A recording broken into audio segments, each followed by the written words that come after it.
Welcome everybody to this session that you joined to hear more about the four-year medical doctor degree from IUHS, and you're going to hear more about the program and the institute and from insights from alumni and students in the next 45 minutes or so.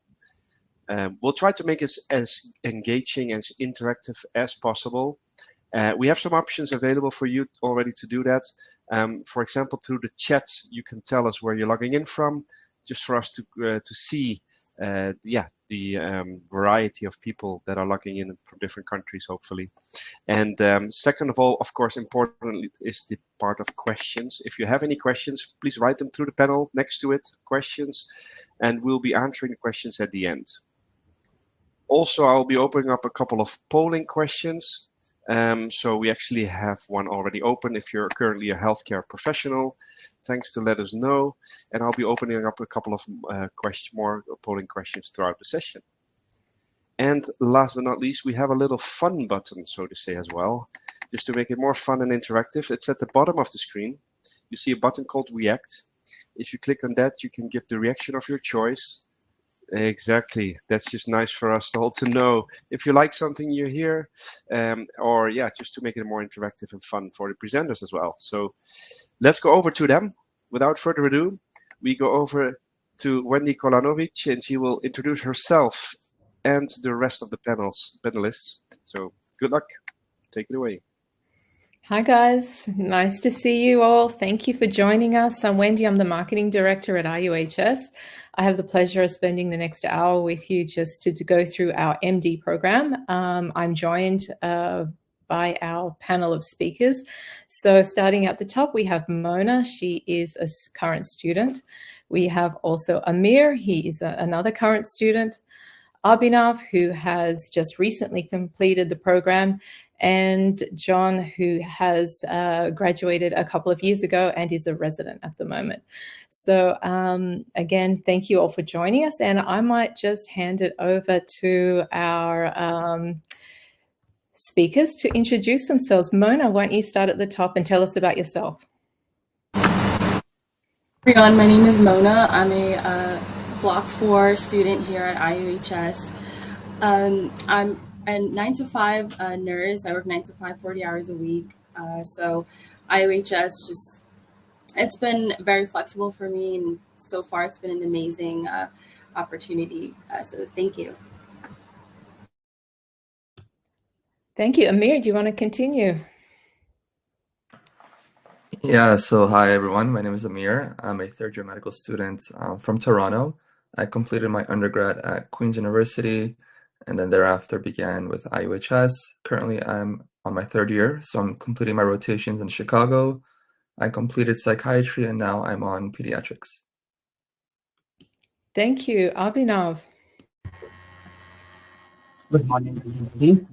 I'm logging in from California. I recently completed my IUHS medical degree just like a month ago, and then I merged into neurology. So I'm excited to start my journey, and I'm very thankful for IUHS for giving me an opportunity to do what I really, really want to do from the very beginning. And I'm looking forward to chat with you guys. Thank you. John. Hi, how's everybody doing? I'm John Price. I'm from Ohio. I was a physician assistant before, and I worked full-time as a physician assistant as I went through IUHS. As I said, I graduated a couple years ago. I'm currently in residency and family practice, which is where I matched into, and it was my first choice. I got my first location, so I was happy about that. Similar to Abhinav, I didn't have to move from my hometown, and I did all my rotations in like Chicago and Scottsdale, and I actually set a lot of my rotations up with IUHS, which really helped out a lot. So that's me. Thank you. Okay, well, we'll just move along, and thanks for the introductions. We'll just give an overview about IUHS for anyone that hasn't learnt too much about our university. We have a campus on the island of St. Kitts in the Caribbean. It is a small study centre. You can attend it if you wish. However, there is no requirement to actually study there, as the preclinical years of our MD program are studied virtually from home. We're a non-traditional medical school, so as opposed to a traditional bricks and mortar college, there's no campus that you need to attend in person. For this reason, IUHS is a lot more affordable, accessible, especially if you're in a remote area. You don't need to travel daily to a campus or even relocate and move. So just an overview, how does that actually work? So the first 2 years of a 4-year degree, the preclinical sciences, you study them from home. We deliver live lectures with top-tier professors via our distributed online campus system, our virtual university, so to speak. And we have a lot of other technology and learning applications that you use as you go through to learn the program. And after that, then you spend the last 2 years in a hospital setting in a clinical environment, learning the skills there before you head into your residency. So from that experience, you'll hear a lot more about in more detail from our speakers.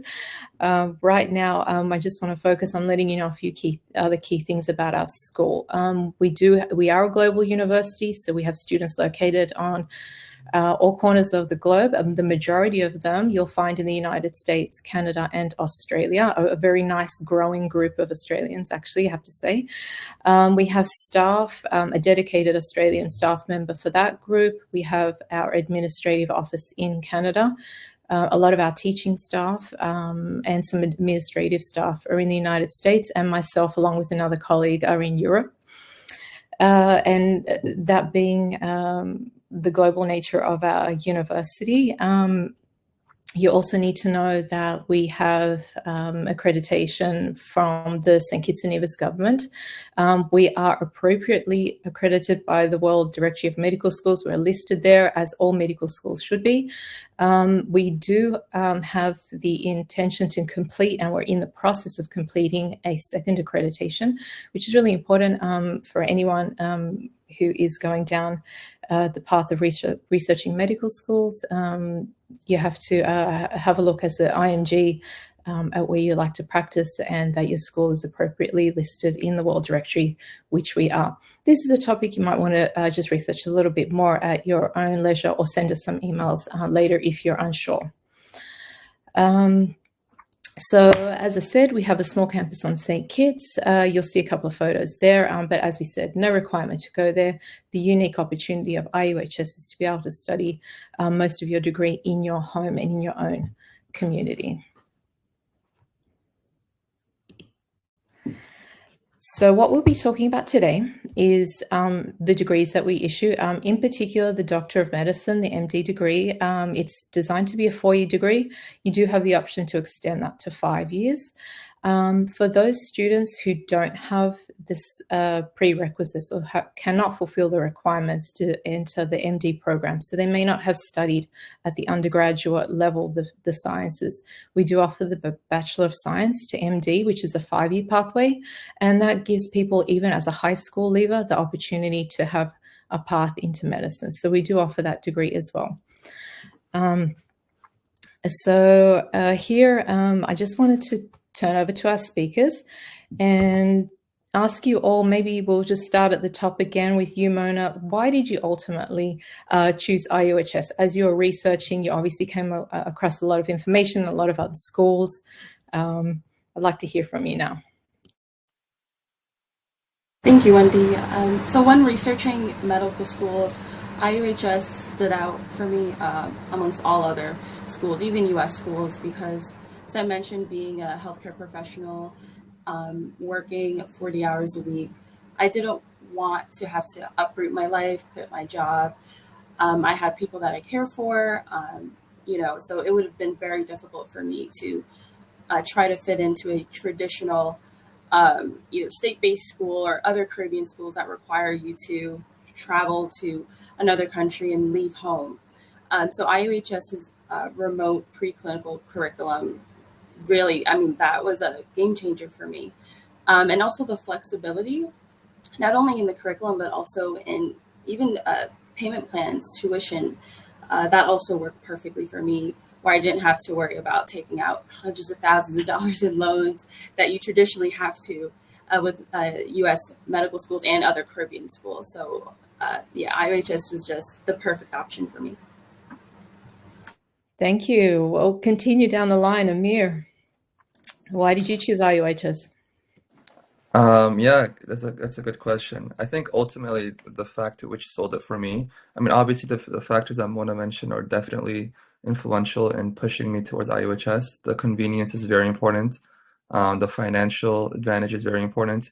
But ultimately, the reason why I decided to go with IUHS is because I knew of physicians in real life who went, down the pathway with IUHS, and they also became practicing physicians in Toronto. So I think a family friend that actually introduced me to IUHS, she's a general surgeon in Toronto, and she spoke very highly of it. And I think that's what ultimately gave me confidence to go with IUHS. Amazing. Abhinav, next up. Yeah, so along the same lines, what Mona said, flexibility was one of the most important factors for me while I was considering medical school, because I was working full time as a physical therapist in neuro rehab. So I really wanted to be a neurologist while working as a therapist with neuro rehab. And I researched a lot of medical school. I'm like, okay, US medical school, I have to wait for years to get in, like take all these tests and go back to another like school, at the whole journey start all over again. So while researching IUHS, my main thing, I was looking for the accreditation, because in 2020, when I started IUHS, California approved like medical schools who are listed in the World Directory of Medical Schools to attain California license. So I actually called California Medical Board and I asked them like, hey, can you look into this school and tell me if I go to this school, will I be approved to like obtain a medical license in California? And they did looked into IUHS website, they looked into World Directory of Medical School, and they said like, yes, go ahead, this school is approved by California Medical Board. So yeah, that was my story. Absolutely. Thank you. Thank you. Yeah, that is important. As we mentioned just on the previous slide, accreditation, where you want to go in your medical degree, where you want to practice, super important to know where you're going. But as you mentioned, we have the appropriate listing in the World Directory, and that makes all the difference. John, what made you ultimately choose IUHS? Same reasons, basically, as everyone else has said. The financial standpoint, as far as it was much cheaper than many of the other schools. The flexibility that I could do it continuing my full-time job, as well as not having to uproot my entire family to move somewhere and start over and do something again. Even though there are a lot of medical schools around me, even though they're close to my house, or some of them are a little bit flexible, but none of them had even close to the flexibility that I got with IUHS, being able to study on my own time, using the curriculum, and get the MD degree. So. Thank you. Thanks for that. So I think we'll that's amazing, and we'll go through a lot of these points and reaffirm them as we go through the slides. And just as we move through, I want to start discussing the academics and the curriculum. We've all been discussing the flexibility. It was a huge talking point and selling point, and the affordability of our school. Another thing that was really important that people might not know about IUHS is our professors, our faculty, they're all teaching at other top tier universities. So you're actually getting the same education that somebody else is getting at another college in the US. So that's actually a really high standard that we keep for anyone that we are employing at our schools. So that's something that I think translates, and maybe, some of our students can add to about, but when we're comparing some of these things about going to a traditional school and choosing IUHS, which is non-traditional for all these amazing reasons, how does that, this online clinical, preclinical environment, how does that compare to in-person medical school? Like, what are the differences? Like, you've all talked about this flexibility. Maybe this is how you can sort of describe it by comparing it to a traditional school. Can someone jump in and answer? Maybe Mona or Amir, you're in the program now. Yes, I'll jump in. So in a traditional school, especially here in the States, from what I've heard from peers as well, is that when there's class or any sort of lectures, it's mandatory. So therefore, if you're a healthcare professional or just anyone who works a full-time job, you really will have to quit your job essentially, because it's not guaranteed that those classes are going to happen after your work hours. But with IUHS's curriculum, even if you aren't able to attend live lectures, the recordings are always there for you. So you really can create your day based on what you have to do for your work, and then you can choose. You have that autonomy to choose when I'm going to watch those lectures and everything. And professors are always available for you during the lectures, after lectures, through email. There's a lot of support, so it's definitely an amazing and unique experience. Thank you. Yeah, it really does help to be able to, as you'll see, work, not get into debt, and continue studying, as opposed to a traditional school where you have to take out huge loans, as we said. And this is a flexible pace. As we said, you don't need to, attendance isn't marked. You don't need to go specifically to the live lecture. If you miss it, you can catch up on the recording in our online campus system at a time convenient to you. So back to this technology, how do we just deliver this university and all of this learning to you? Basically, you can study anywhere in the world as long as you have an internet and a laptop with you. So it's really a super flexible option. And with that, we were recognized, and we were so honored to be 2 years ago at an international level and received an award for the 27 years of distributed learning that we are pioneered, basically. We were one of the first to be a truly global university using technology to deliver education, in the fact that we don't invest in huge buildings. We're investing in technology. We invest in our teaching staff and making it easier for more people to study and become doctors.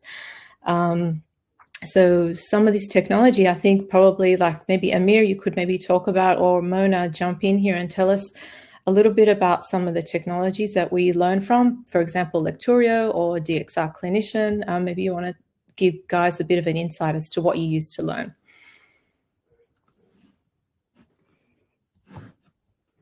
Okay, so I'll chime in on Lectorio because I'm using that a lot right now. So Lectorio is very helpful because it's a very comprehensive platform, like, for example, Ambus. But I think the advantage that Lectorio has is that it has very thorough videos for every step of the medical pathway. So right now that I'm in third year and I was beginning so for example, when I was beginning my first rotation, I was very anxious, I was very stressed. But then I went to Lectorio and I realized there's an entire playlist of everything I need to know about the psychiatry rotation, from patient interactions to history taking to what are the top medical conditions I have to be well versed with. So, and that's the case with every single rotation. So right now I'm in pediatrics. I think there's over 10 hours of videos provided on the Lectorio platform that gives me a very thorough outline of what to do to prepare. So for child visits, what I have to do, how do I have to interact with the parents, with the baby, et cetera, et cetera. So I don't feel stressed anymore, to be honest, because I know, based on experience with my psychiatry, that if I just go through these resources provided by IUHS, I will be prepared enough to perform very well on my rotations. Oh, amazing. Thanks, Amir. Basically, yeah, that's a huge video resource library that we incorporate into our online campus. And we also have DXR Clinician, which is a virtual patient simulation software. So I don't know if anyone wants to talk about the experience with that, but there are assessments based on that. Mona, do you want to chime in? Or Abhinav, you might have used it too. Yeah, I'll chime in on DXR. So as you mentioned, Wendy, it's a virtual patient simulation tool that it really helps us to develop our clinical reasoning skills. And so in this tool, we're able to practice taking patient histories, ordering tests, diagnosing conditions, all in a simulated environment. And that really bridges the gap between what we learn in lectures and it gives it real life application. So it just makes it more thorough and it makes the education very interactive for us. Yeah, that really prepares you for that clinical phase, I think, as well. So we've been talking about being virtual and online and remote and all of these concepts that, you know, people are probably starting to ask questions. How do you do an exam or an assessment in this type of a virtual setting where you're not? So, just DXR real quick. Yeah, of course, John. Yeah, join in. The DXR, because I'm in residency and you have to take the step 3 or the complex 3, depending, but we would take the step 3 and day 2 of that, a lot of the test is like a clinical simulator, which is basically what DXR is. So when I was studying for day 2 of the step 3, the using like CCS cases, DXR is very similar. Like I was like, oh, I've seen a lot of this before when I was doing DXR at IUHS, and it made me more comfortable going into it. It does make it more comfortable to like kind of see the background of things and how to order certain tests, patient interaction, like what physical exam things that you need to do. But it's also preparing you for the step 3. And if like most people aren't even thinking about that right now, but it's nice to have that as a background going into that because it's very familiar. Having to do that in the school just prepares you even more for passing your exams. Absolutely. That's great to hear about that real world application and how it all translates and that knowledge that's built up over time and how you can apply it in the real setting. But yeah, I was going to ask, which is a real question that a lot of people ask us, is how do you do a test? How do you do exams and assessments in this virtual and remote setting? So maybe someone could enlighten everyone about how you do those in the preclinical years in a virtual setting, and maybe touch on what live proctoring is, because you know you'd all probably have been exposed to exam proctoring. Anyone? Abhinav, maybe you've done some final exams now. You might have been proctored recently. Do you want to join in? With IUHS, we have a live proctor system. We book our exam using an online platform. Again, flexibility comes even during the exam time because we book it at our own time when it's good for me. I remember I was in Pacific time and I would select like a time that's like early in the morning, which might be late for live proctor who might be in the East Coast. But that never has been an issue for me. I was able to secure a time whenever I wanted it. And then the live proctoring is like there is another live real human sitting in on the other side of the country somewhere and then supervising you all the time.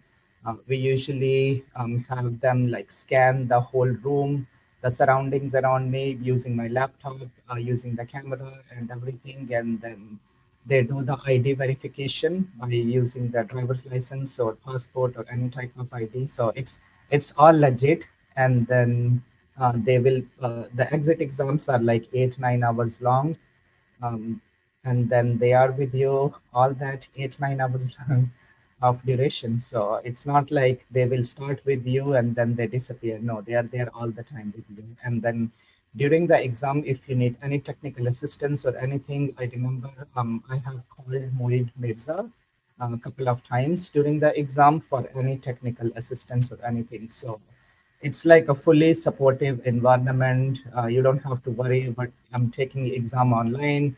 Something technical can happen. Who do I reach out to? There is always somebody in there to assist you. Yeah, that's important. There is someone there, and it is a system that you know, people you're monitored and you are basically not cutting corners, so to speak, but it is done all virtually, and there's no need to enter or go attend a testing center or anything like that in person. At the end of each block, which we'll see on the next slide, there is a test, and then there are tests in between that to build on your knowledge and expose to you areas that might be areas of weakness that you need to work on. So throughout this whole process, you're regularly tested, and it's all done via a proctoring system. We're looking here at what this preclinical program looks like. It's devised as a systems-based curriculum. I just want to mention that, and I'll get you guys to talk about it. Each one of our blocks has an academic advisor who is an MD who can support the work that the professor does, and also there is the student support team and a tech support team, as mentioned. Always contactable, text message, phone, email, all the time, because people are writing tests on weekends or studying or doing things at all sorts of hours, all sorts of time zones, being that we're a global university.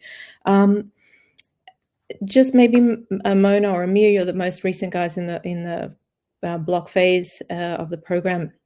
How have you seen that the block advisors or your professors have been helping you and guiding you through the preclinical curriculum? I can begin just mentioning in regards to professors, the theme has been flexibility. And once again, during lectures, the professors are they're not just talking at you, like they're actually making sure that you're understanding the material. They give a lot of space to pause and do you have any questions? And they encourage you, even if you're watching the recording, like they tell you, this is my email, please reach out if you need anything, or if you need advice on how to study the material, if something's not sticking. And also other faculty members, you mentioned tech support even, Wendy, that's a major thing. Like when taking exams, we're using technology. Technology is a major part of our education here. So if there is any issues with that, there's always someone available, and they answer very quickly. If you're taking an exam and there's something wrong or you need assistance with anything at all, they're available for you.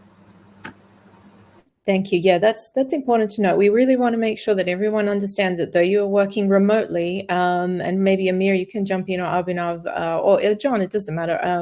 That support while you're in the preclinical phase, you're not alone. You do have people to help you. You have these question and concept sessions. Maybe someone wants to just discuss what is that about. So it is interactive, and you're not just being spoken at. Maybe you can just add a bit to that for me, somebody. Yeah, honestly, when you brought it up, I was like, please don't ask me, because I don't remember how it was during the blocks. But then I started to think about, okay, how was it? How were the lectures? And I remember specifically I forgot their names because I'm horrible with names. Our pharmacology and microbiology professors, those lectures used to be very interactive, to the point where I actually looked towards the lectures from that aspect. I'm like, hey, I want to see, because we would have our inside conversation, inside jokes with the professors. And it was very lively, it was very enjoyable. And even until now, I still remember some of the sayings they had, especially my microbiology lectures. And it was very good, because just like Mona said, they're not speaking to you, they're speaking with you. Like, it's a conversation. It's not like a very bland, like a YouTube video. You just click play, you doze off halfway in between, you put on 1.25 speed, and then you don't retain any information. It's a very interactive conversation. And if you have any questions, I remember I reached out to, again, my pharmacology was very weak. So I reached out to her plenty of times, and she was always very accessible. So that was always very nice. And I didn't have any issues with the lectures being an online format at all whatsoever. Thank you. Yeah, that's really nice to hear. And I think that's also testament to the smaller class sizes that we have. Not taking in thousands of students a year makes also the difference as well. So we've discussed the preclinical phase. The final 2 years are probably the more interesting 2 years to most students, I think, is to head into the hospital and put all of that classroom learning into practice. The program is divided into 48 weeks of core rotations, which are mandatory, and then you follow up with 32 weeks of electives that are of your choice.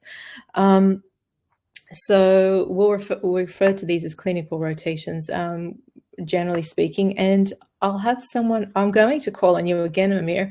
How did you secure the clinical rotations? And sort of what support do you get from IUHS in arranging those, since you're the latest person to arrange them? Yeah, for sure. Yeah, so I was given many options because thankfully IUHS has many sites throughout America in several states. So I had the luxury of, sitting down and thinking to myself, where do I want to live for the next 2 years? So there were several sites that was communicated to us that, we have sites over here, over here, over here, over here. And honestly, I didn't feel limited at all whatsoever. And now that I am in Chicago, I'm very grateful that I chose Chicago. It's a very enjoyable place, despite what you might hear, but it's very enjoyable. It's very safe. And it's been very good. So right now in my rotations in pediatrics, I'm with several other students from Caribbean medical schools. I don't want to name drop. I don't know if I should or what, but I'm with different students. And when I'm interacting with them, I'm seeing that I'm not less capable or less competent than them because I attended IUHS, an online platform medical school for the first 2 years. In fact, I think I'm the only student from IUHS at from a Caribbean medical school at my rotation site that has even taken the step 1. A lot of them are very clueless about step 1.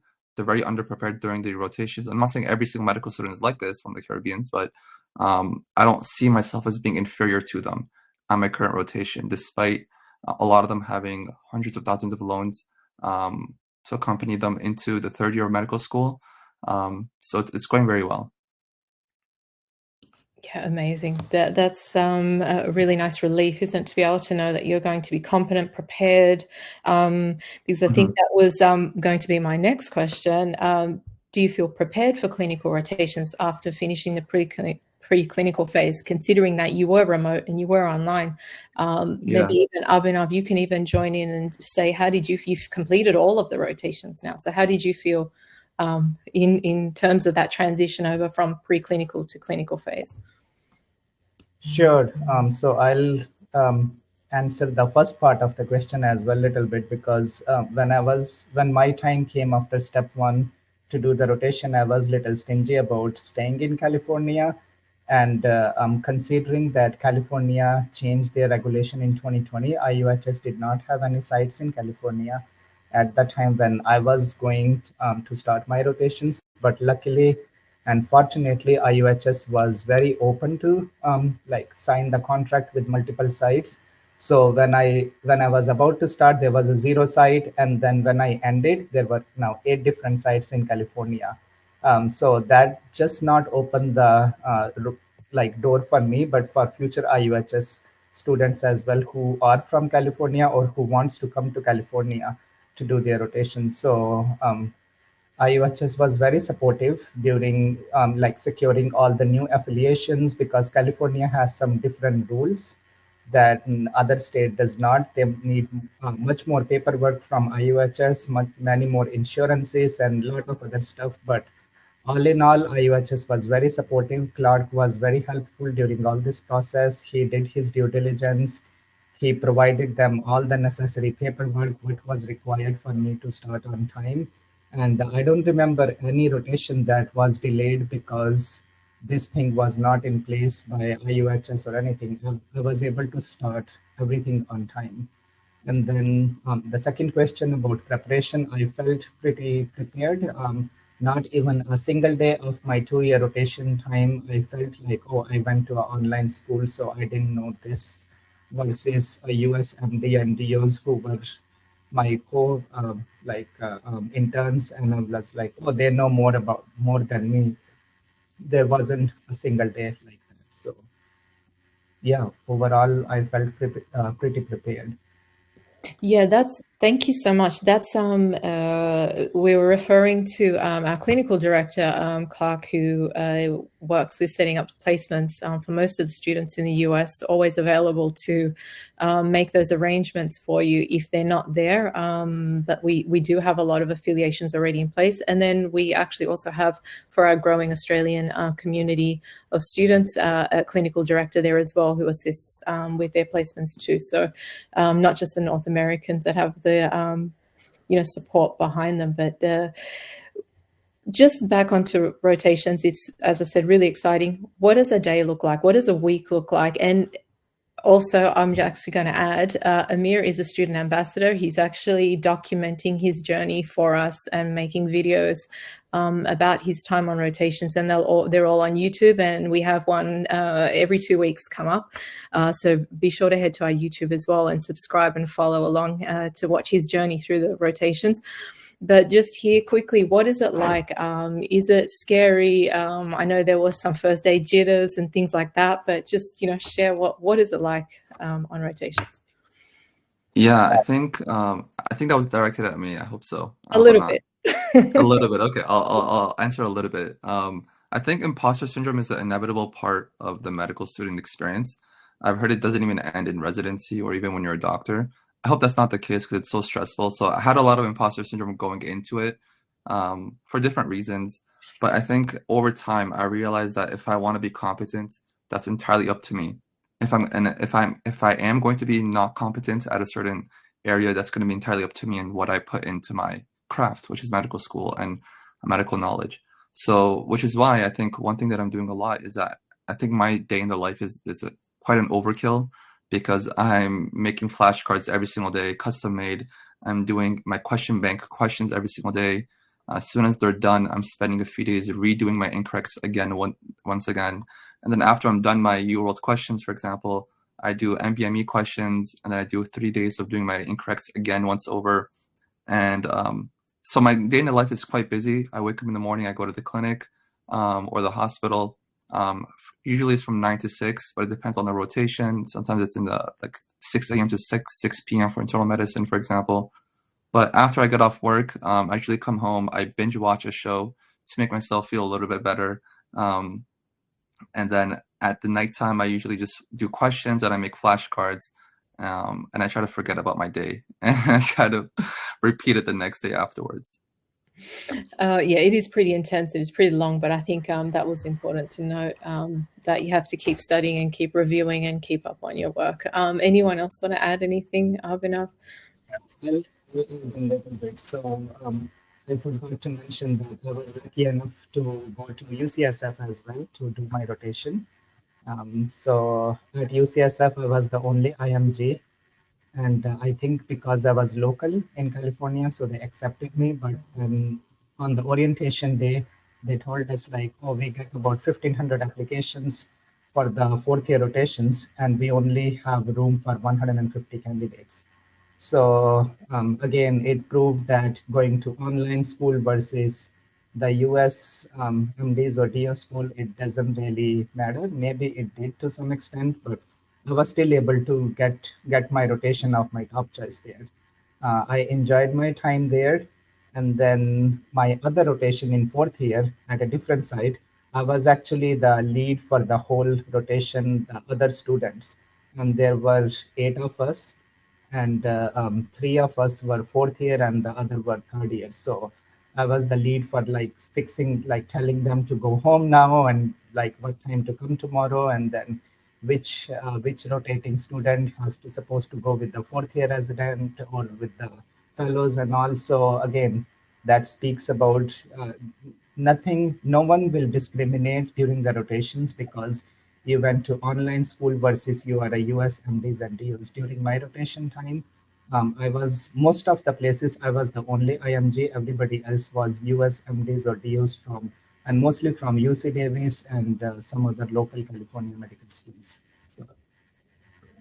Amazing. That's it's good to hear that the playing field evens out as you get there. John, I want to ask you, the clinical rotations, do you feel that they prepared you for residency? Like, how do they prepare you for residency in that sort of real world setting? Yes, I feel like they totally. I mean, you never feel prepared going in for sure. Kind of that imposter syndrome feeling, but once you get there, you realize that everyone is on the same page as you, and the flexibility of having being able to set your own rotations up. Yes, it's awesome. There are a bunch of rotations for IUHS, but there weren't a ton in Ohio. And so being able to know different physicians and know different hospitals and be able to kind of tailor my clinical rotations worked out great, because by being able to apply to the schools that I did my rotations at, I mean, to the residencies where I did my rotations, they already knew who I was, and they knew what kind of a student I was, and they were all willing to take me on in the match process. So not only did it prepare me by being able to do the rotations at the place I wanted to do a residency in the first place, was probably a leg up. It let them get face to face. It let them see my work ethic. It let me see that I was on par with everyone else, and I think it greatly benefited me. Yeah, I think you touched on something amazing there that we didn't quite touch on before. The other part of the flexibility is that the rotations, should you not be able to attend one of our established affiliated sites, you are able to work with the clinical director to arrange your own, as you did in Ohio. Might be a little bit of extra work for yourself, but as you said, you had an end goal and it made sense. For some people who are already working in a hospital system, they may already want to take advantage of that relationship that they have in that hospital and streamline the process for themselves and work with our clinical director to already have their rotations in that hospital. So again, a lot of universities won't accommodate those things, but we work very hard to accommodate everyone's situation. So just to the next slide, where we have just to recap about our sites for clinical rotations. We do have a few states here listed as our affiliations in the United States. Illinois is highlighted there because Chicago, Illinois is our primary site where you can complete all of your clinical rotations in the US, as Amir is currently doing now. We do, as I mentioned before, have a clinical director for Australia for that group of students who are growing there, have a dedicated staff member. We can arrange rotations for you in Canada. And if you come from another country, again, we'll work best with you. We have graduates in over 19 countries in the world where we've helped people find their rotations in countries where we don't normally have students. So a little bit more about the flexibility of IUHS there. Importantly, what happens after you finish at IUHS, after you finish the rotations, after you've sat your final exam? This is where we can get a lot of expertise from Abhinav and John about you enter in. We're going to discuss the US system here. So the National Resident Matching Program this month, just last month in March, was when people were offered their residency placements. Amazing for IUHS is that all of our students that entered the match secured a residency position. I've listed there some of the specialties that they went into. Abhinav was lucky enough to get his first choice for neurology. And family medicine is a very popular choice with a lot of our students. They aim to go into family medicine. We do have graduates in the last recent months that have also secured their residency or their internship in Canada and Australia. But fun little fact for you there are only about 50 or 60% of all IMGs in the USA match actually secure a residency. So it really speaks volumes of our students who work really hard, prove themselves to be very competent in their rotations and in their applications, and secure their residency. So on saying that, I'd like to ask Abhinav, maybe you can talk about your experience during this process. You just went through it. It's all nice and fresh. Tell us what happened. How did you go through it? Yeah, sure. So that process sometime in September, but the preparation starts like in July. It's a, I would say it's a painful and a fun process because you know you are going into residency. You are going to achieve what you hoped for before even entering the medical school. Most of us know what we want to do. And this is the time to show off your talent and show off what all you have done so far and what your intentions are while writing the personal statement or doing your CV on ERAS. And during this whole process, IUHS well supported me. I remember I received an email from Dr. Mary, like, hey, share your personal statement with us once you are done, so we can help you to, to polish it more. Because one thing everybody must remember that in the match, when we enter the match, we are not just competing with the US MDs or DOs, not just with the Caribbean medical schools, we are competing with the rest of the world. So it's like you versus students from medical graduates from rest of the world. There could be a student from Australia, New Zealand, or Asian countries or Middle East. The students participate from all over the world. And as Wendy mentioned in the slide, the IMG rate of acceptance, I think this year 2025 match was 57%. So that means the rest of them will just will unfortunately will not match. So I was fortunate and thankful to God that I matched. It's definitely a competitive, very super competitive. And then, so in September, match opens, and then we submit our application. And at end of September, there is a day. And then after that, we just eagerly wait for interviews. Once you start getting interviews, the interview season runs from October to January. I got total 14 interviews, including one or two. Most of them were neurology. And then, so I applied, personally, I applied to, I really wanted neuro. So I applied to neurology, neurosurgery, and internal medicine prelim year. I applied to only 8 internal medicine program. I got 2 interviews. And then I got 3 neurosurgery interviews, which I was surprised. And then rest of them were neurology. And then I got interviews from all the sites where I did my 4th year subbase or elective rotations.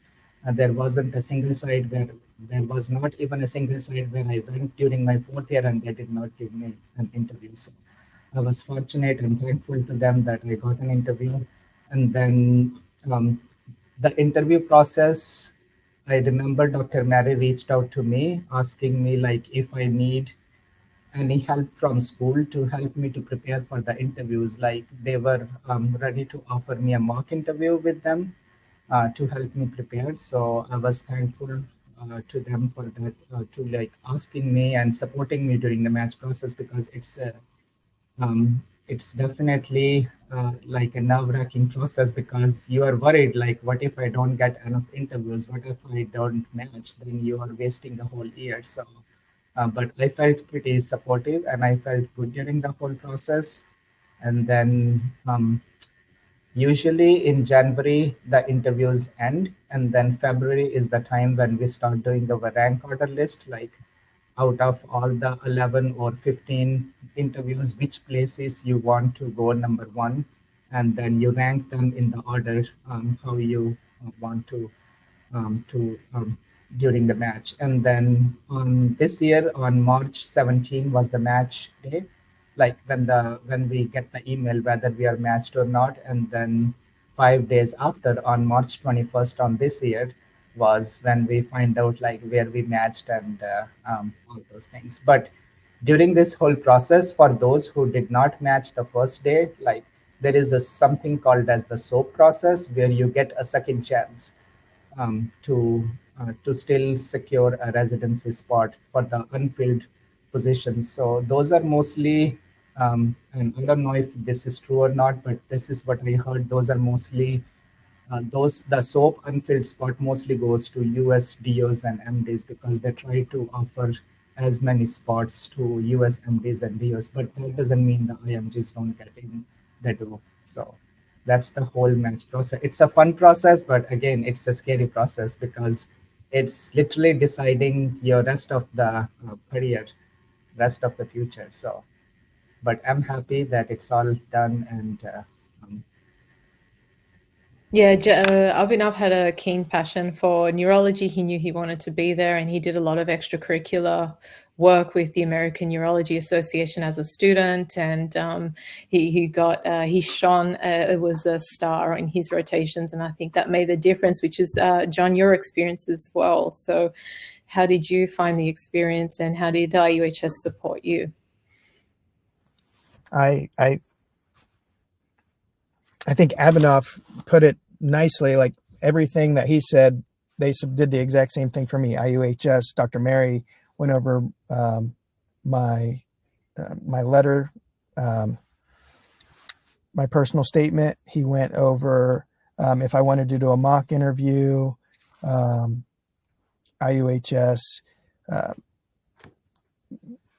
made sure that I understood like the timetable and when I had to have everything in. And to talk to the different places and how it worked, and made sure I did my research for as far as the program. My program that I'm in only like takes 8 to 9 people per year. It's pretty small. And in my year, I was like the only person, I was the only IMG in the class, and then half of them matched and the other half soaped, and I was one of the ones that matched. So I thought, I mean, that is, I think, shows that you don't have to worry if you put the work in and do all the things that you're supposed to do and follow the advice that's given to you and take the help that's offered by your IUHS. I think anyone can be successful. Amazing advice and nice encouragement. Well, I want to move across after that discussion about what happens after is move over to the next slide and just go through a little bit of what's it like as a student at IUHS, just the overall experience. Some things that might be hard when you're working remotely is how to stay motivated. Maybe Mona, you could share with us, how do you keep your energy up and your motivation up? Well, I will say that discipline is key in this program. It's although it's a unique approach being remote for the preclinical years, it's still just as rigorous and demanding as a traditional medical school that you would find. So for me, one thing that's really helped was connecting with the student body. And you would think that having remote preclinicals would make it difficult to connect with fellow students, but that's actually not the case. I feel so connected to my class. We talk every week, and almost after every class as well. If we have questions, we speak with each other over WhatsApp, and there's a lot of different groups where you can find support amongst other students who are going through it and encourage each other. And that's been very motivating, especially during exam time. If we're all stressed, or, just to hear that someone else in your class is also going through the same thing and we support each other through that. It's been extremely motivating for me. Yeah, it's beautiful to see some of the friendships evolve despite the distances. We have, students that end up living together for clinical rotations and, moving to various places and end up being lifelong friends. So it is quite nice to have that smaller university and that smaller family community. And during the time, I think we've touched on it a bit before, your professors and academic advisors are always available for you as well. So part of your student life would be to connect with them and stay in touch. And I believe at this time during the preclinical year, some of our students are even active in student associations. So there's other ways to connect. Is that right, Mona? I think you're a bit of an expert on this. Yes, I'm a part of 2 student associations. One of them is AMSA, and the other one I actually created myself, a surgical interest group for those of us who are perhaps interested in surgical residencies. And it's been great. It's once again just been amazing to connect with other students outside of class, and really from all over the world as well. I have a student who's all the way in Australia, and I'm in New York, So, but it's like we become best friends and we support each other regardless. So it's a very unique experience here at IUHS. Yeah, that is beautiful to hear. And also that connection between alumni and students. I think some of the groups that you're in help connect up and have you hear from alumni as well, which is nice and motivating to keep you guys all on track.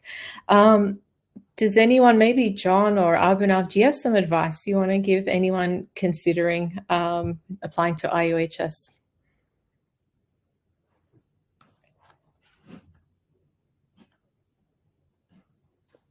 I'm not sure exactly what type of advice you're looking for. I actually pushed off my start date 6 months to IUHS because I wanted to save more money.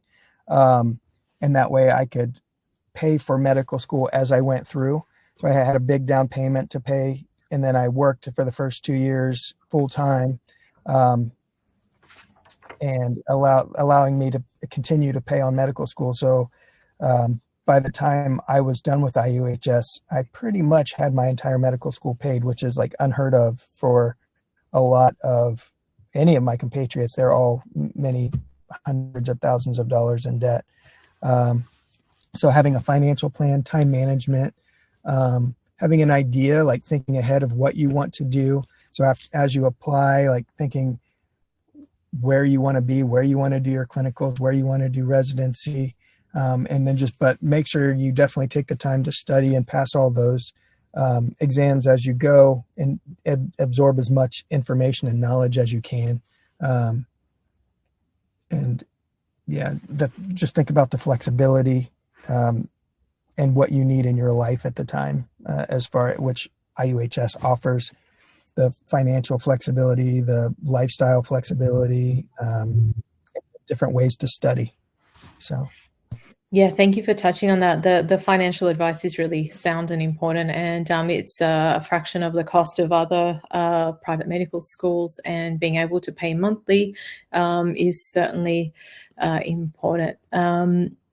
Just wanted to continue on here just to let you all know about the global aspect of our school and what happens when you're an alumni and where IUHS alumni are in the world. So, you know, they're practicing in 18 countries worldwide. As we said, most of them are in the US, India, Canada, Australia, and a few other countries like the UK, Asia, and Africa. We have doctors in 25 states of the United States. Some of the specialties that they've gone into are listed there. Family medicine is a popular one for our students. However, not all of our students use their MD to go into clinical practice, and a lot of them use the flexibility of our program to pursue a career in another path. So some of them are holding C-level positions in hospitals or insurance companies, and they're running huge companies. That MD is used with an MBA, and they're doing administrative allied health work. We have graduates who own multiple medical practices and are thriving. Some are using their MD to further their career in research, where they may have started and then the MD has helped push their career along. Some are now teachers and are studying, and there are all sorts of people that come to IUHS and appreciate the flexibility, but not all of them will practice in the US, and not all of them want to practice afterwards. And that's important to note, that you have more than one career path in medicine. It doesn't always mean that you're going to be facing patients in a clinical setting. Now we'll just quickly skim over the MD program. You can costs. You can scan the code there to head to our website and learn more about it. But just to let you know, we do have those monthly payment plans, which make this a lot more reasonable for you to get into, at $1,400 per month during the preclinical phase, or $825 per month during the clinical years. A lot of people find is the best way to manage these costs. At the bottom there, I have listed that the MD program payable to the school as a minimum is $59,500. The reason why that is a minimum is you might incur just a small fee here and there if you lose an ID card or something. We need to make you another one, for example, or retake an exam. but otherwise that's a fraction of the cost of other schools. The only thing that's not quoted in that price are hospital fees. So when you are at clinical rotations, the hospitals determine their own fees, and we don't set them or include them in our tuition, and that's additional.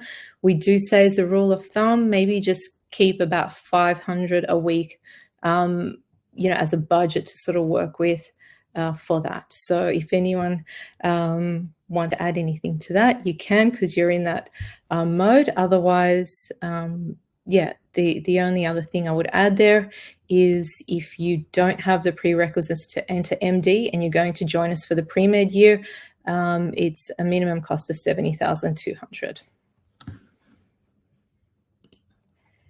Now, included in your tuition are a lot of the resources, or most of them, that we've discussed, bringing that university to you via the distributed online campus system.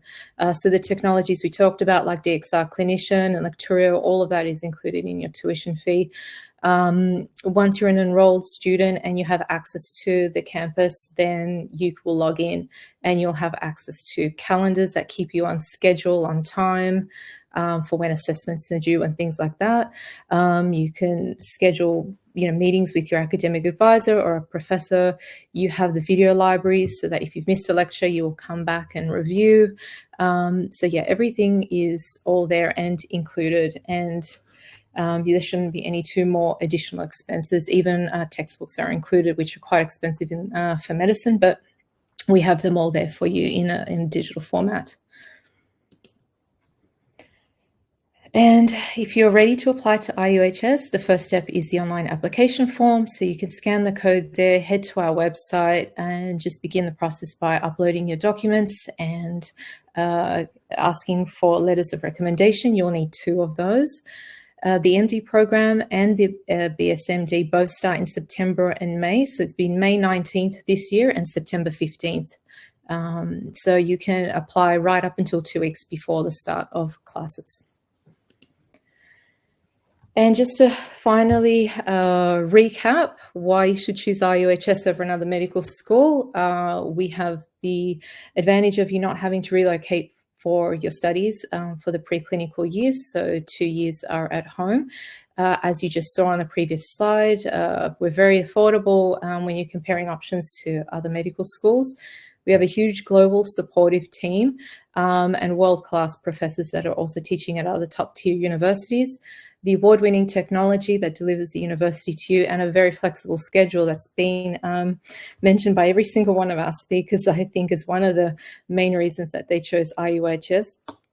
And just to wrap up finally, I'll ask all of you, to answer maybe, what was your biggest advantage of choosing IUHS over the traditional school? What was something, maybe Abhinav, what could you say was a huge advantage over a traditional setting for you? Yeah, flexibility was number 1 for me, and then, as John mentioned earlier, like paying off the student loans. You're not graduating with like hundreds and thousands of dollars. I'm happy that I graduated with no loans. I paid off as I go through my school. I was able to work because I did my rotations, 30-year rotations at the same hospital where I was working. So flexibility and adaptability to student needs, I think, is another thing that IUHS is very well versed with. So I'm thankful for that. Thank you. And maybe, John, you can answer this one. Now that you can look back in retrospect, what are some key factors that help someone succeed in medical school? Is there anything really that stands out that helps you get there at the end? And I know you did really well. I've seen your results. So, and you're a dad, and you worked, as you said, and you had a lot on your plate, and you did really well at med school. So looking back, being able to, I would do school. In addition, I would do extras. I would wake up extra early and do school. Then I would go to work. While I was driving to work, I would do school. When I drove to lunch, I would do school. Like, I would listen to the classes again as I was driving, and I could fast forward through things I had already learned from that lecture, or I could go back and relearn it. And then when I came back from lunch, I worked, And then on my way home, I did more school. I reiterated the online classes because they're recorded and you can play them. So I used that. It gave me a lot of flexibility because I worked and I have a family. And then again, like the biggest part where I'm at currently would be that I am a first-year resident, almost a second-year resident, but I'm already being offered many jobs. And so I have friends that are graduating this year, they're third-year residents, and they are looking into owning their own practice. And that's one of the things I'm considering, and I'm looking at a practice right now. But the difference is they have over $200 and some thousand just in student loans, plus they want to buy a new house, plus they want to buy their own practice and start their own practice. So I've already been living in a house. I'm living in the same place I have because I didn't have to move for anything. I have all my medical school paid off. And so I have that much more capital that I can go ahead and start my business and start my own practice if that's something that I want to do. So does that help? Yeah, absolutely. I think it's just the key factor. You really hit the nail on the head. Is just reinforcing, relearning. It's a concept we use at IUHS as spaced repetition. Keep going, keep revising your work, and just master it. And that financial advice, that's a huge part of our mission as a school, to allow people to become doctors without the burden of debt, and that was our founding mission. I want to just move across, and thank you for that. Just to let you all know, we are wrapping up the session. Contact us. I'm sorry, we don't really have time for questions because we've gone over time. I think Luke will tell us we can't ask questions, but contact us, reach us, email us if there's anything you don't know, or scan the code and head to our website. We do have an admissions team that will help you, so just reach out. And as I mentioned earlier, head to our YouTube, watch Amir follow his journey on clinical rotations. It will make it so much clearer about what it's like to be a med student in the clinical phase of your program. Also, we update regularly if there are any events or intake dates and things like that. So follow us along on social. Thank you all for attending. Thank you all for sticking around. And thank you to all our speakers who shared their time and their knowledge and perspectives with us. Great. Well, thank you very much, all of you as well. I do think we have some minutes left for questions, at least from my end, we do. I hope you do as well, Wendy. Yeah, go for it. Then we can go through some questions.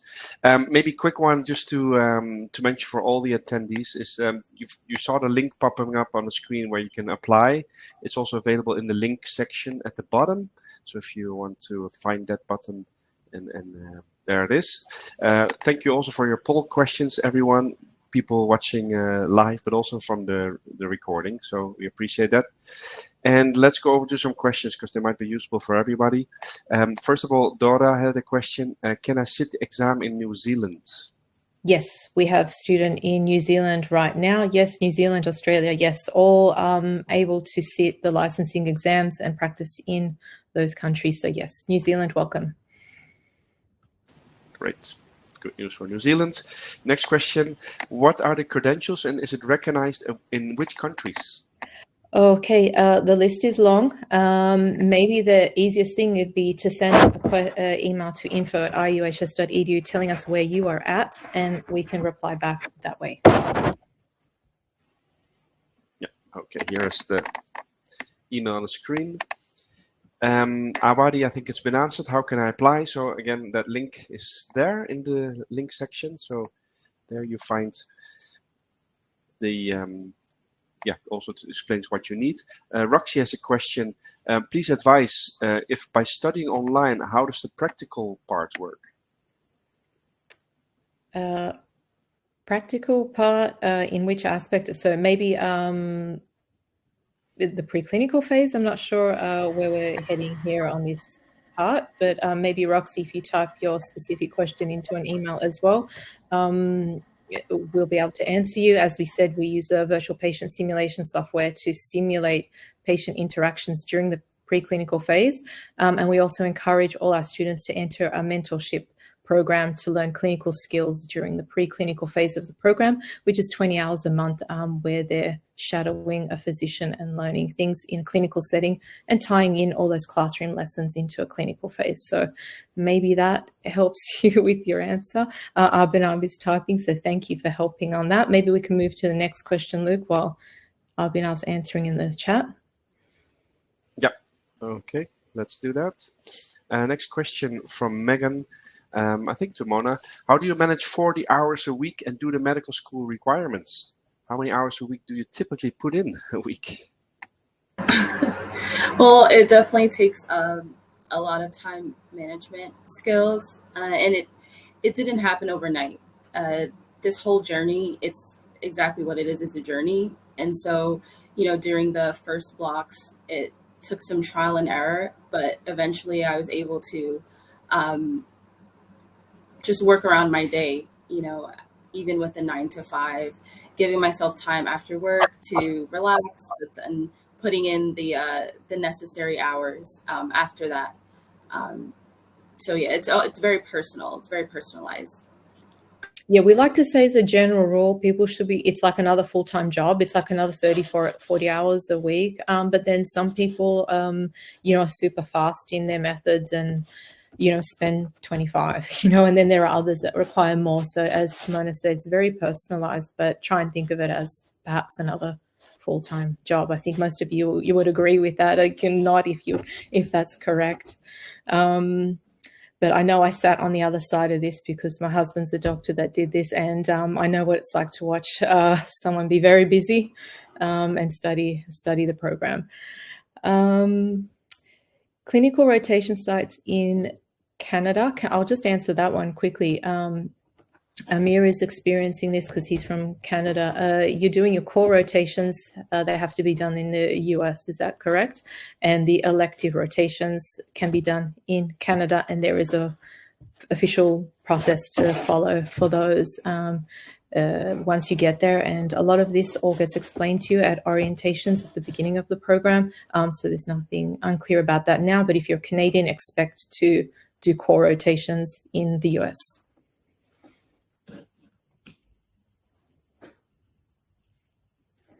I'm just reading this question. Yep. I'll go to the next question. Prima is asking, indeed, realistically, how difficult is it to find a hospital in Australia that will accept a student from the IUHS for clinical rotations? And also, how exactly does the IUHS assist with the process, both in securing the clinical placements and in finding a qualified mentor, since having one seems to be a key requirement? Okay, as we mentioned, IUHS has a dedicated clinical director for Australia. The rotations worked a lot around with you to discover where you're at, where do you live, and then working on a relationship for that. Currently, we have had a recent graduate who did all of his rotations in South Australia.